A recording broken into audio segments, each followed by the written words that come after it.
Hello दोस्तों, कैसे हो आप लोग। स्वागत है आपका आपके चैनल प्रदीप शिक्षा में। दोस्तों आज हम लोग यहाँ पर देखने वाले हैं एनसीएफ के बारे में। दोस्तों आज हम यहाँ पर एक क्लास में आपके सारे एनसीएफ के क्वेश्चंस हम खत्म करने वाले हैं। मैं आपको बता दूँ स्टार्टिंग में ही कि यहाँ पर हम आज पहले आपको एनसीएफ के बारे में हर चीज़ बताएंगे, समझाएंगे। दोस्तों इसी क्लास में आपको समझाने के बाद हम लास्ट में आपसे कुछ 30+ क्वेश्चंस करने वाले हैं। ओके दोस्तों, और आपके एग्जाम में एनसीएफ से किस किस टाइप के क्वेश्चंस आते हैं और आपसे पूछ लिए जाएंगे, हम इन सब बातों पर आगे बात करने वाले हैं। दोस्तों अगर आपने अभी तक हमारे चैनल प्रदीप स्टेडा को सब्सक्राइब नहीं किया है तो आप लोग सब्सक्राइब कर लीजिए, वीडियो को लाइक करिए प्लस शेयर कर दीजिए, क्योंकि दोस्तों अब यहाँ पर आपको बहुत ही धुआंधार क्लास मिलने वाला है। देखिए दोस्तों यहाँ पे आपको एनसीएफ से 5 नंबर, आपका एनसीएफ से 5 नंबर फिक्स है। एनसीएफ से दोस्तों आपका 5 नंबर फिक्स है, पक्का एकदम से। ये नहीं है कि आपका एनसीएफ से क्वेश्चंस नहीं आएगा। दोस्तों 101% आपका एनसीएफ से क्वेश्चंस जरूर आएगा। ओके दोस्तों चलिए अब यहाँ पर हम देखते हैं एनसीएफ के बारे में। राष्ट्रीय पार्ष चर्चा की रूपरेखा यानी एनसीएफ 2005। ओके दोस्तों राष्ट्रीय पाठ चर्चा की रूपरेखा 2005 क्या है, इसकी यहाँ पर दोस्तों क्या है, उत्तर आपका क्या होगा, बालक को क्या और कैसे पढ़ाया जाए। बालक को क्या और क्या कैसे पढ़ाया जाए, यह आपका राष्ट्रीय पाठ चर्चा के अंतर्गत आएगा। इन्हीं विषयों पर ध्यान केंद्रित करने हेतु एवं दस्तावेज हैं। ठीक है चलिए अब यहाँ पर आगे देखते हैं। अब यहाँ पे आपका नेक्स्ट है राष्ट्रीय पाठ चर्चा की रूपरेखा यानी एनसीएफ 2005 है। दोस्तों अगर बात करें कि इसका, दोस्तों इसमें आपका रविन्द्रनाथ टैगोर जी का बात आएगा। ओके दोस्तों इसमें आपका रविन्द्रनाथ टैगोर जी का बात आएगा। ओके दोस्तों अब यहाँ पे देखिए आपका ये यहाँ पे आपका क्या दिया गया है, यहाँ पे आपका दिया गया है कि राष्ट्रीय पाठ चर्चा की रूपरेखा 2005 के अनुवाद संविधान की 8वीं अनुसूची। दोस्तों संविधान की 8वीं अनुसूची में दी गई सभी भाषाओं में किया गया है।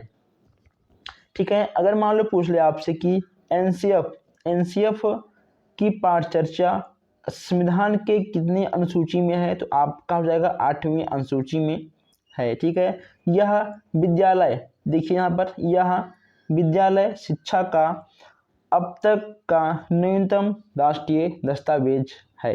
ठीक है चलिए दोस्तों एनसीएफ किसने बनाया है, एनसीएफ किसने बनाया है, प्रोफेसर यशपाल जी। किसने बनाया था, प्रोफेसर यशपाल जी। मानव संसाधन विकास मंत्रालय की पहल पर प्रोफेसर यशपाल जी ने बनाया था।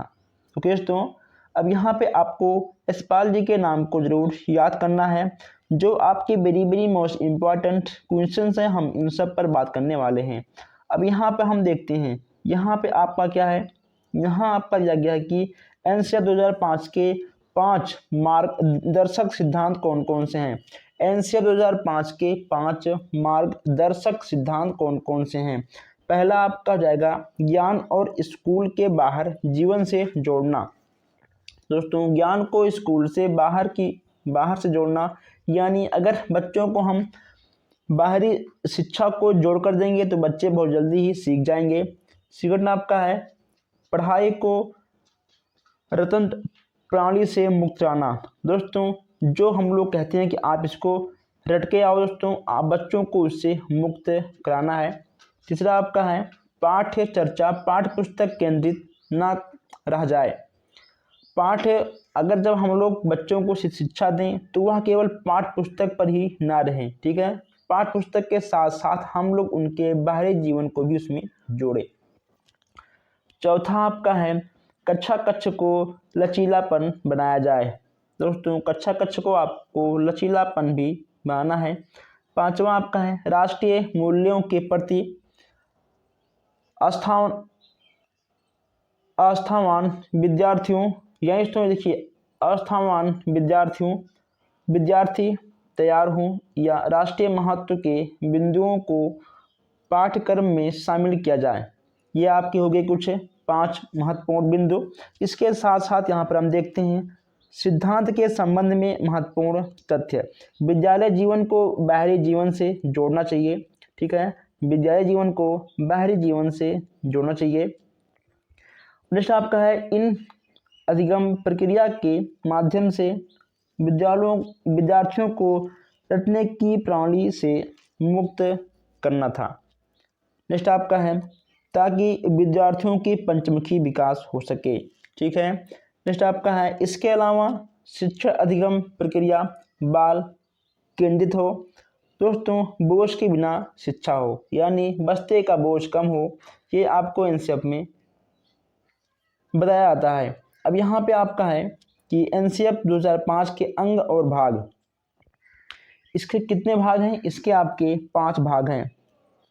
पर्यवेक्षण, सीखना का ज्ञान और पाठ चर्चा के क्षेत्र, स्कूल की अवस्थाएं एवं आकलन, विद्यालय व कक्षा का वातावरण, ठीक है, व्यवस्थागत सुधार, ये आपके 5 भाग हैं एनसीईआरटी के।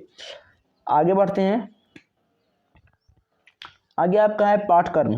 पाठक्रम शब्द 2 शब्दों से मिलकर बना है, पाठ प्लस कर्म, जिसमें पाठ का अर्थ है पढ़ने योग्य सामग्री तथा कर्म का अर्थ क्या होता है? कर्म का अर्थ है एक निश्चित व्यवस्था अर्थात पढ़ने योग्य सामग्री की एक निश्चित व्यवस्था ही पाठक्रम है। पाठक्रम अंग्रेजी भाषा की करिकुलम शब्द से बना है तथा करिकुलम शब्द लैटिन भाषा का है। अगर मान लो पूछ ले आपसे कि करिकुलम शब्द कहाँ का है, तो आपको बताना है कि आपका करिकुलम शब्द लैटिन भाषा से बना हुआ है। ओके दोस्तों, इसका अर्थ है दौड़, ठीक है, इसका अर्थ हो जाएगा आपका दौड़ का मैदान, अर्थात पाठक्रम एक ऐसा दौड़ का मैदान है जिस पर दौड़कर विद्यार्थी अपने द्वारा निर्धारित किए गए लक्ष्य को प्राप्त कर सकते हैं। ओके दोस्तों, लाइफ एक प्रकार का रेस ही होता है। हम लोग अपने अपने मैदान की तरफ, अपने अपने लक्ष्य की तरफ दौड़ते हैं, तभी जाकर हम सबको अपना लक्ष्य मिल पाता है। एनसीईआरटी 2005 में शिक्षण के प्रति दृष्टिकोण की बात की जा गई, इसमें तो की जा रही है।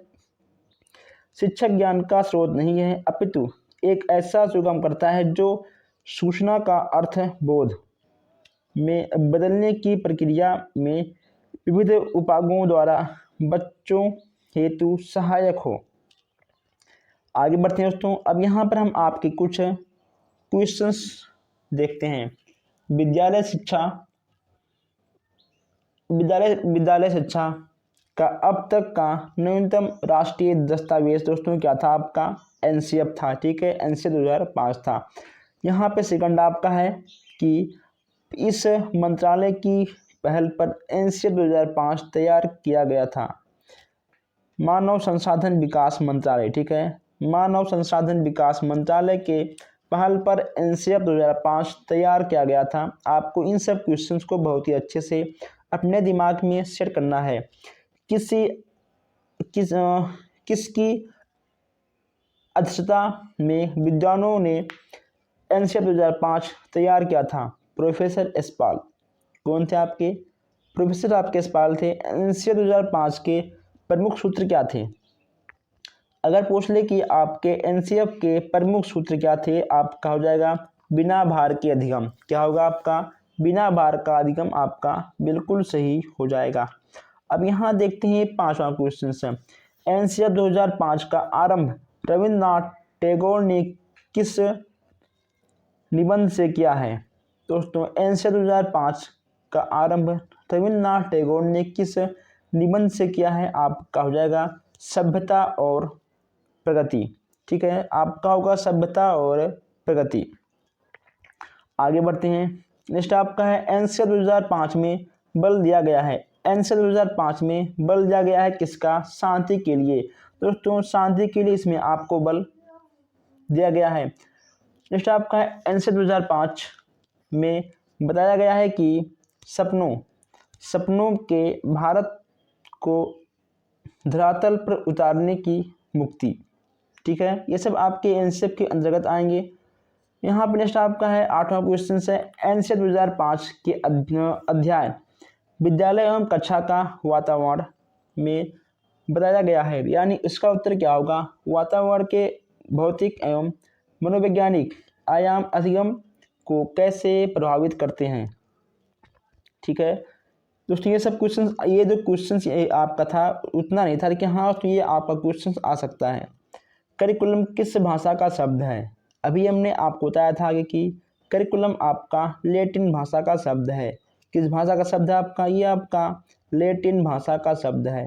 ओके तो करिकुलम आपका लैटिन भाषा का शब्द हो जाएगा। नेक्स्ट आपका यहाँ पर है सामाजिक अध्ययन। सामाजिक अध्ययन शिक्षण का राष्ट्रीय पाठ्यक्रम कब बनाया गया? ये आपका बनाया गया था 2005 में। ठीक है, यहाँ पे आपसे क्या पूछा गया है, आप इसको एक बार फिर से देखिए। सामाजिक अध्ययन शिक्षण का राष्ट्रीय पाठ्यक्रम कब बनाया गया? आपका हो जाएगा 2005। 11वां आपका है एनसीईआरटी 2005 और सामाजिक अध्ययन में कौन से मुद्दों को शामिल करने की अनुशंसा की गई है? सभी स्तर के विद्यार्थियों के लैंगिक एवं स्वास्थ्य संबंधित मुद्दे। इन सबको आपको नोट करते हुए आगे बढ़ना है, या फिर आप इसका स्क्रीनशॉट भी खींच सकते हो। अगर आपको क्वेश्चन अच्छे लग रहे हैं तो आप लोग वीडियो को लाइक करिए प्लस शेयर करिए। 12वां आपका है एनसीईआरटी 2005 की कार्यशाला कहाँ पर आयोजित की गई है? एनसीईआरटी नई दिल्ली। क्या होगा आपका?